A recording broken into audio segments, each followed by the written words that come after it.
Hey everybody, it's George. Welcome back to the channel. Uh, I was wanting to show you today. I'm gonna try to can potatoes. Right here they are. There's a box. There's a box, and this is a part of a box.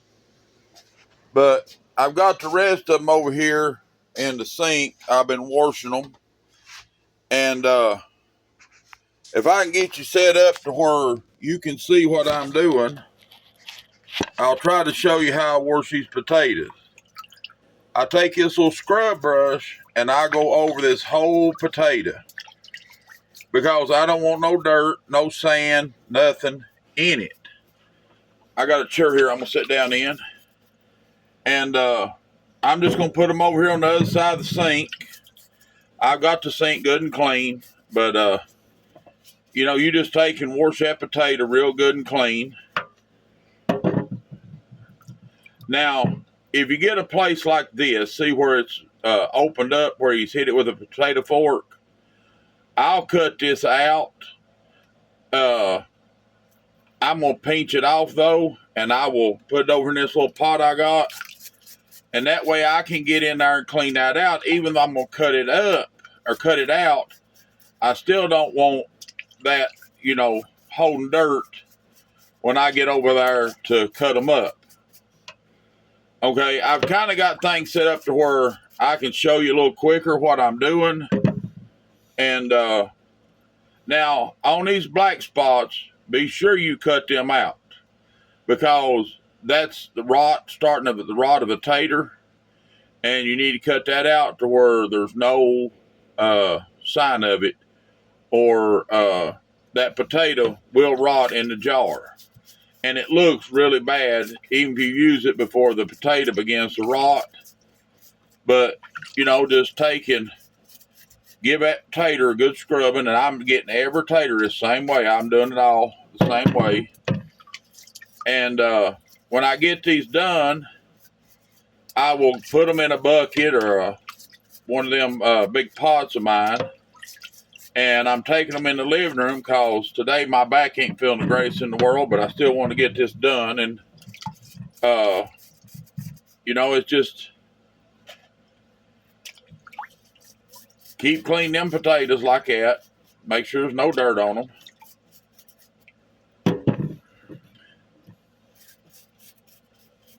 As you can see, every potato. Canning is not a lazy man's game. I'll just be honest with you. I've seen people with these things where they put a brush, like a toilet brush on a cordless drill to do it. That might work, but I kind of want to see, how that potato looks in my hand, and know that it's clean before I can it, because there ain't nothing no more aggravating than open up something that you worked hard on, and it's went bad. You take time it took to grow these in, though I bought these. But if they were yours, you may have grown them, dug them, you had to plant them and everything, then find out that dirt went in because you didn't take your time and clean them properly, got in your jar and destroyed your potatoes. Now, I think, June the 29th, and these potatoes have already been dug because the vines died down. Well, there's not a great possibility these potatoes will make it through winter. So my option is I'm going to can them instead of letting them go bad. And I love new potatoes. This here, to me, is the best potato you can get. These little bitty taters like that. Okay, I love taking. I just put them in a pot, cook them till they're fork tender, and then get me a baking pan. Take and put some butter, garlic, onions, whatever you like. Put it in there, bake it till it turns golden brown and has a little bit of a crust on it. Now, I'm telling you, it's something fit to eat. And if you look at it this way, right now, well, today it's getting hot outside and they're calling for rain. So, this is the chore for today. I've done fed and watered all the babies and checked on them.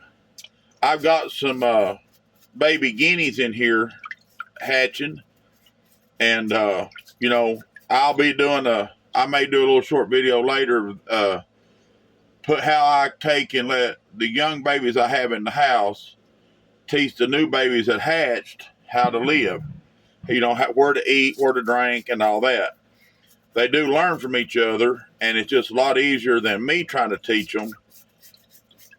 And I'll do a video because I got to clean their little totes today. I didn't get around to it yet. It's not that dirty, and that mat does absorb any moisture. So, you know, time they poop, it hits that mat, and within a minute or two, or let's say 5 minutes, it's good and dry. But as you can see, they do have bad spots. It's not a big deal. You know, we'll cut that out. We'll cut this up, put it in a jar. But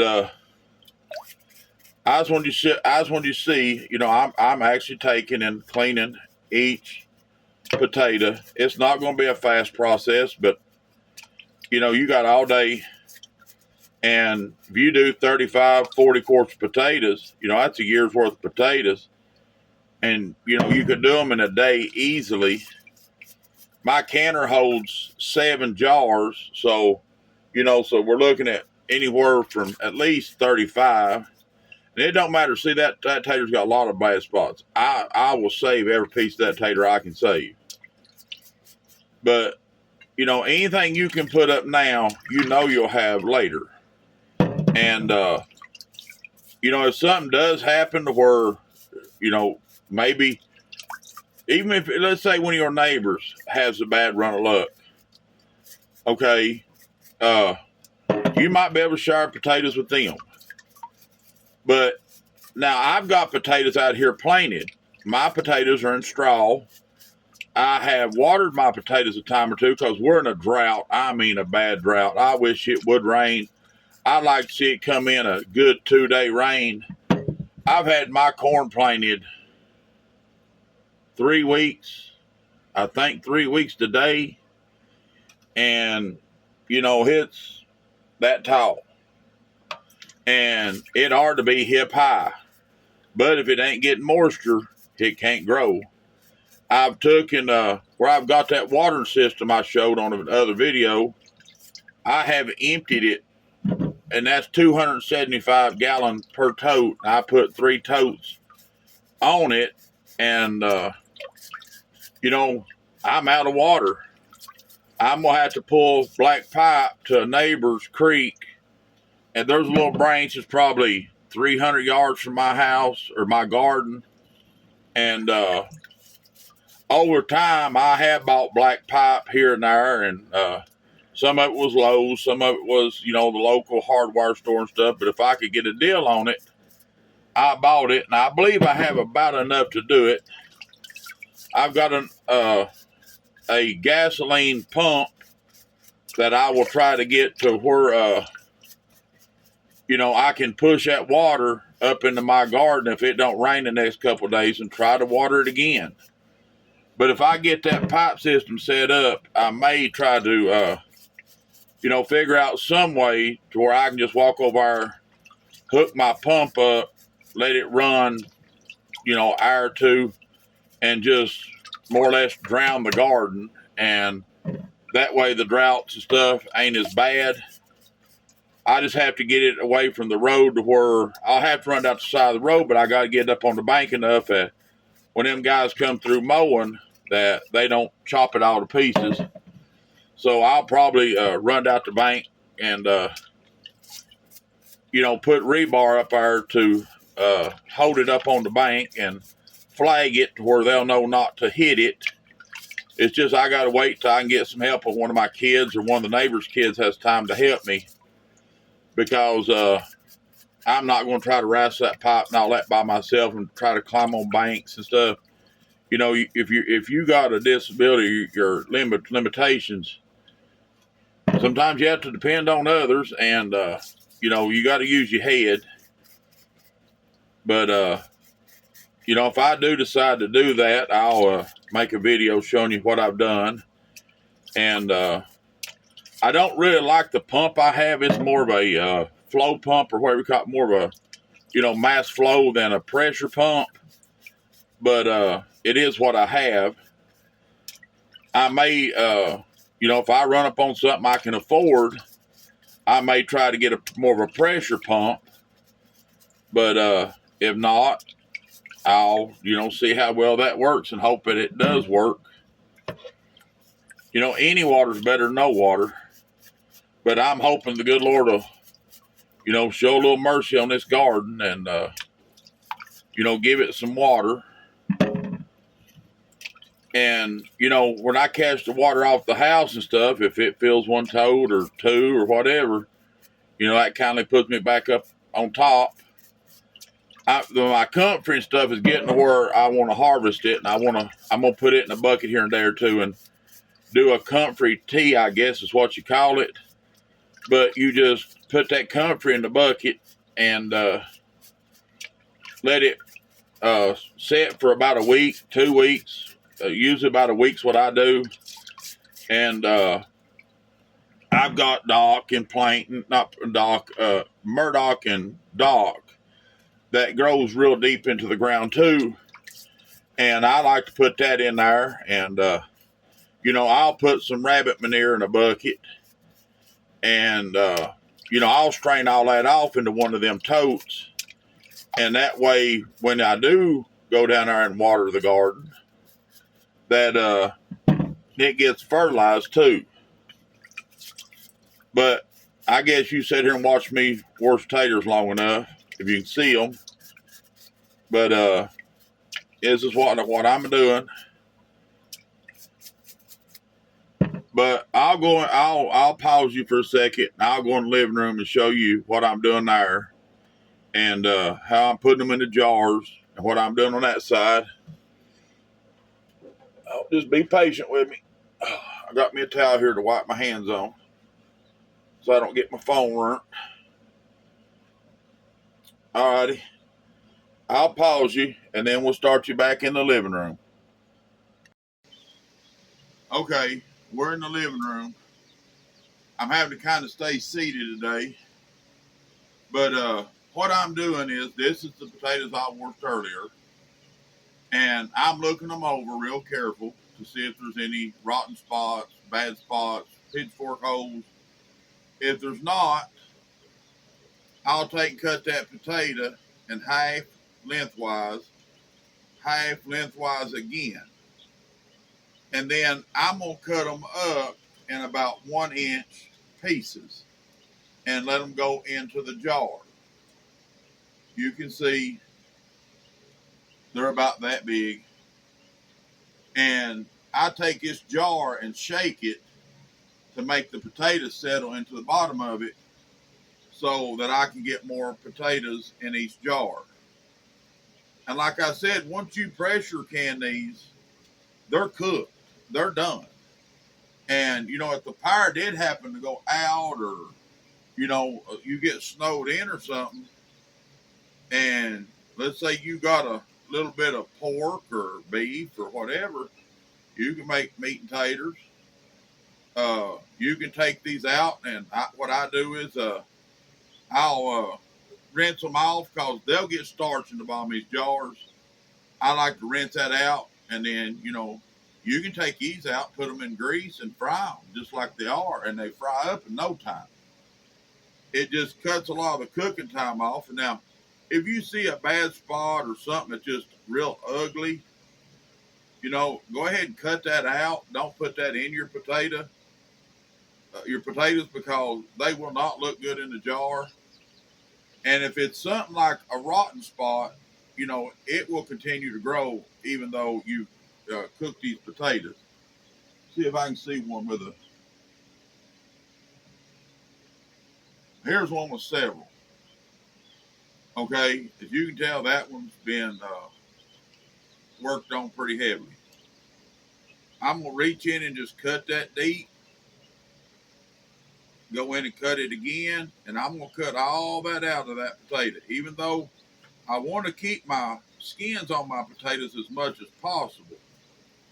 But see, I went in and I cut that out to where it's clean.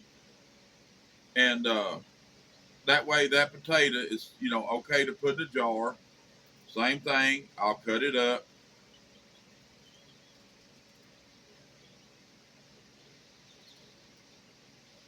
Now,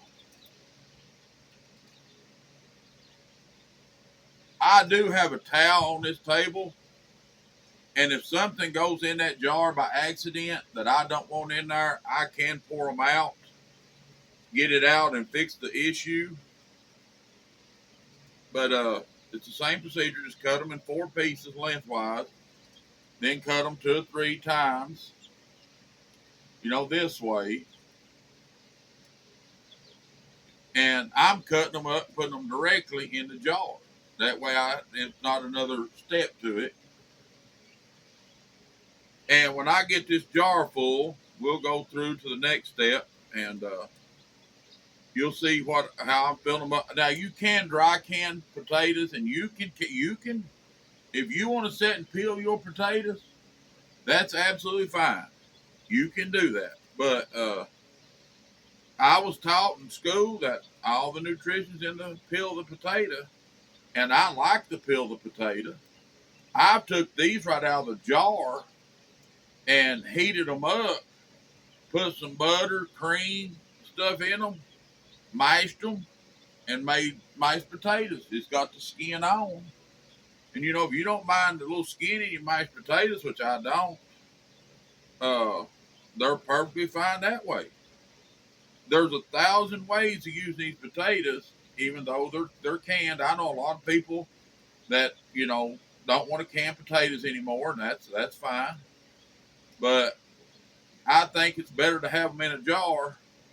And this way, like if you take them and put them outside, they can get frozen. They can get they get frozen. That potatoes run. This spring, these taters will not sprout. They will be sitting right there if they're still in that jar, and they won't sprout. And I've got potatoes over there that I done a year ago because pretty much the same reason that I just had somebody, want to know if I wanted some potatoes they weren't going to mess with. Now, see that jar's full. I got it down the bottom of this ring with potatoes. Now, I got my spring water here. I'm going to fill this jar up. Let me raise it up. I'm just going to put water in it. This is the way I do it. Now, you can, if you want to, put a little bit of salt in here. I wouldn't go much more than, let's say, a teaspoon. Now, see, I just got that water up to the top of the potatoes. But you could put a teaspoon of salt in there if you want to. That would be perfectly fine. I don't because I want to season them when I take them out. Now, I wipe my finger around the lid to make sure there's nothing like a chip or anything. But I just check it again before I put the lid on it. I put my lid on it, put my ring on it, set it to the side. When I get 7 jars, I put them in the canner. I can them for an hour. They cook in the canner for 1 solid hour. And I've not had a problem with them, not keeping. I don't know if this is what the USDA says. This is what I do, and that's what I'm showing you what I do. But I'll go ahead and I've got 3 done. I'll do the other 4. We'll take them over there and put them in the canner. We'll get it started, and while they're cooking, I'll be doing more potatoes. Bring them in here, getting them in jars and so forth. And that way, every time the canner comes off and cools down, I can put more and more and more and do as much as I can today and get these taters canned. But give me a few minutes to get these cut up, and we'll take them over on the stove, put them in the canner, and I'll show you what we're doing there. And I'll be back just in a few minutes.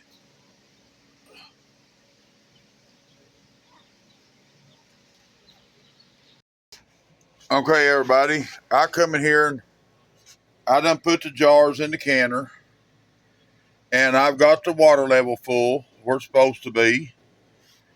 And I'm going to go ahead and put the lid on the canner and get it started. But now, I don't put your jiggler on. I don't put my jiggler on right off the bat. You don't want to find out you got a vapor lock. Give me just a second. I'm working here. in your canner, you know, turn it on without the jiggler and let it build steam in it. And then when you see steam coming through, give it a minute, 2 minutes. You can wait 3 minutes. And then put your jiggler on. Now, these cook for 1 hour. And then you got to set it off and let it cool. Okay, every time it gets cool, I'm going to fill it back up and keep running more and more jars. I'm hoping to get maybe 4 canners done today. I may get more, but you know, this is the process to canning potatoes. These are new potatoes too, and you know, it's kind of like we done the sweet potatoes. If you want to peel your potatoes, that's perfectly fine. You can do it that way. It's just I choose to do it this way. Uh, if you have any questions or comments, you know, drop them in the bottom down there. If you don't care, go and like and subscribe to the channel if you like what I'm doing and you want me to continue doing it. I'd like to see get the prescriptions up. Remember, we're doing a chicken giveaway. If you want in on it, please feel free to put your name down at the bottom and say, enter me for the chickens. And, you know, here soon we'll do the drawing.